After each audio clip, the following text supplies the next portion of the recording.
நான் இன்னைக்கு டேஸ்டியான தக்காளி தொக்கு பண்ண போகிறேன். அதுக்கு வந்து தக்காளியை வந்து வாஷ் பண்ணி வச்சுருக்கேன். ஒரு 10 நம்பர்ஸு. நல்லா red colour, rich red colour தக்காளி எடுத்துக்கோங்க. அப்போ தான் கலர் நல்லாயிருக்கும். அப்புறம் ஸ்பைசஸ் வந்து கடுகு, வெந்தயம் ஈக்குவல் அமௌண்ட் எடுத்துக்கணும். இது வந்து நம்ம ஃப்ரை பண்ணி கிரைண்ட் பண்ண போகிறோம். ஸோ கொஞ்சம் கூடவே நீங்கள் கிரைண்ட் பண்ணி வச்சுட்டா ஃப்யூச்சரில் கூட வேறு எதுக்காவது கூட நீங்கள் யூஸ் பண்ணிக்கலாம். ரெட் சில்லிஸ் உங்கள் காரத்துக்கு தகுந்தாப்பில் எடுத்துக்கலாம். இதில் வந்து நம்ம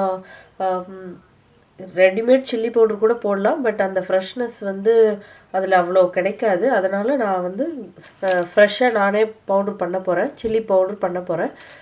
அப்புறம் டர்மரிக் பவுடர் கொஞ்சம் அசஃபோட்டிடா பெருங்காயம்.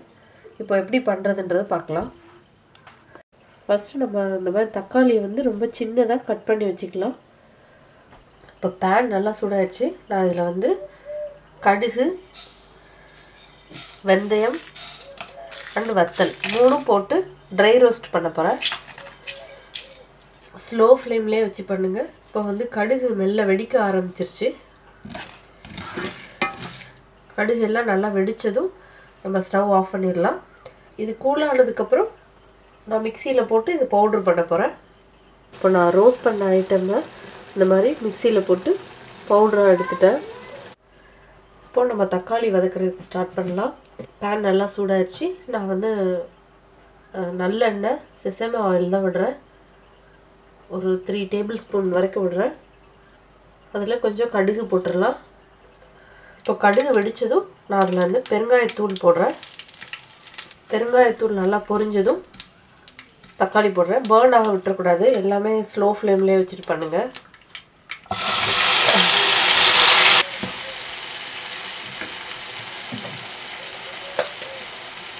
இதில் நம்ம சால்ட்டு கொஞ்சம் சேர்த்துடலாம்.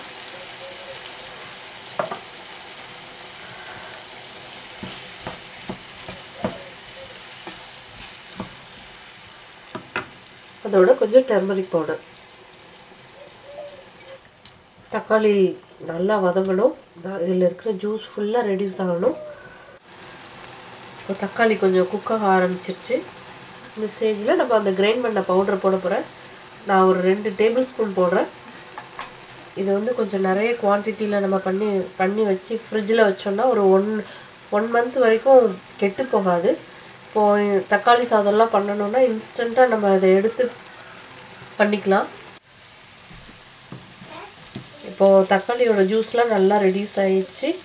ஆயிலெலாம் நல்லா ரிலீஸ் ஆக ஆரம்பிச்சிருச்சு.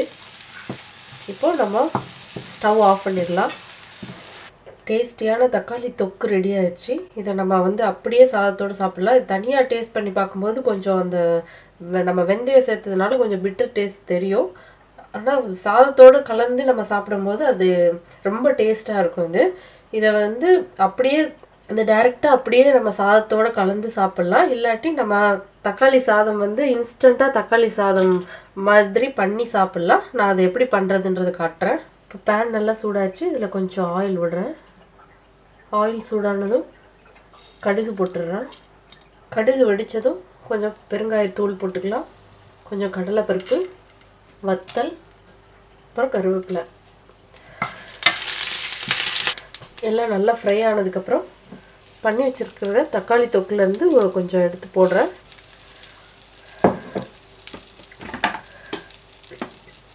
இதில் கொஞ்சம் ஹாட் வாட்டர். நான் ஹாட் வாட்டர் போட்டு ஒரு 30 செகண்ட்ஸ் ஆயிடுச்சு.